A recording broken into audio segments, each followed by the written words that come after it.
Ivan the Terrible, Russia's first Tsar. The winter air cut like a knife across the Kremlin in Moscow. It was November 1581. A single room echoed with angry voices, then sudden silence. Ivan IV stood frozen, staring at the floor where his eldest son lay dying. Only moments earlier, the Tsar had struck him with the iron-tipped staff he carried every day. Blood stained the stone. The heir to the throne reached for his father's hand, but death came before forgiveness. In that terrible silence, the ruler who had conquered kingdoms discovered that no victory could erase one fatal blow. Yet the greatest mystery was not how Ivan's son died. It was how the child, once abandoned by everyone, became the first man to call himself Tsar of all Russia. History remembered Ivan as a cruel ruler whose anger drowned a nation in fear.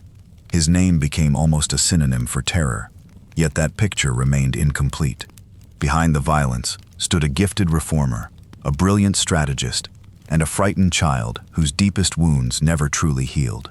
This story uncovered how Ivan changed Russia forever, why one of his darkest acts may have been misunderstood, and what secret fear guided many of his greatest decisions. The real question was not whether Ivan was terrible, it was what had made him that way. Russia in the early 16th century was not yet a united empire. It was a patchwork of lands, threatened by powerful neighbors, and divided by ambitious nobles called boyars. Ordinary people lived hard lives shaped by cold winters, poor harvests, and constant danger.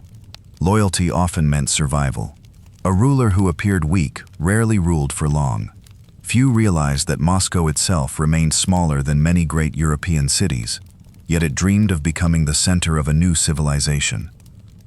Into this uncertain world came Ivan in 1530. His father died when he was only 3 years old, and his mother followed 5 years later, perhaps poisoned. Powerful nobles fought for control, while the young prince watched servants ignore him and guards insult him. He later wrote that he had grown up like a beggar. Those lonely years planted seeds that never stopped growing. Then came a simple truth that changed everything. The greatest battles of Ivan's life were fought long before he wore a crown. At 16, Ivan faced his first great test. Instead of remaining a puppet for the nobles, he ordered the arrest and execution of one of the most powerful boyars. It shocked the court. The frightened child had become a ruler willing to strike first. Soon afterward, in 1547, he crowned himself Tsar, a title linked to the Roman Caesars. No Russian ruler had claimed it before. The message was clear. His authority came from God, not from the nobles. Still, his greatest enemy never disappeared. It lived inside him. Every success increased his fear. That betrayal waited nearby. Even as he introduced legal reforms, improved local government, and built a stronger army, suspicion slowly replaced trust. How could a man who trusted no one ever rule in peace? Then came the turning point. In 1552, Ivan captured Kazan after a long siege. The victory ended centuries of Tatar domination in the region and doubled the reach of his state. To celebrate, he ordered the building of St. Basil's Cathedral, whose colorful towers still stood as symbols of that triumph. One foreign visitor described Ivan as remarkably wise in council, revealing that even his enemies admired his intelligence. Yet every triumph carried a hidden price. At the height of his power, Ivan ruled more territory than any previous Russian prince. His armies expanded eastward toward Siberia, opening lands that stretched beyond imagination. Trade increased. New laws strengthened the central government.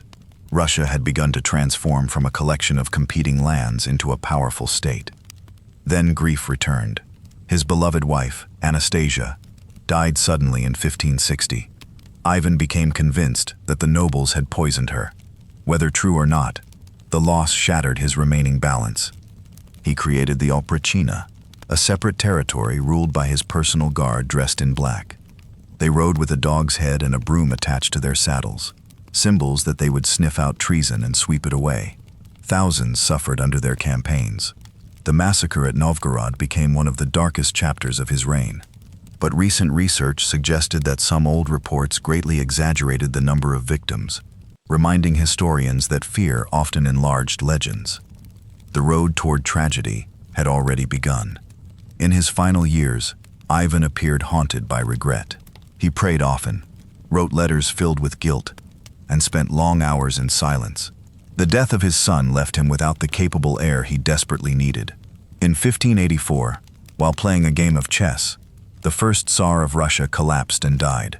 The empire he had built survived him, but his family line soon fell into chaos. Looking back, the ending seemed less like an accident than the final chapter of wounds carried since childhood. Ivan's legacy reached far beyond his lifetime. He established the title of Tsar, strengthened central authority, expanded Russia toward the Volga and Siberia, and laid foundations for a future empire. Without his victories, Russia's borders, identity, and political structure would have developed very differently.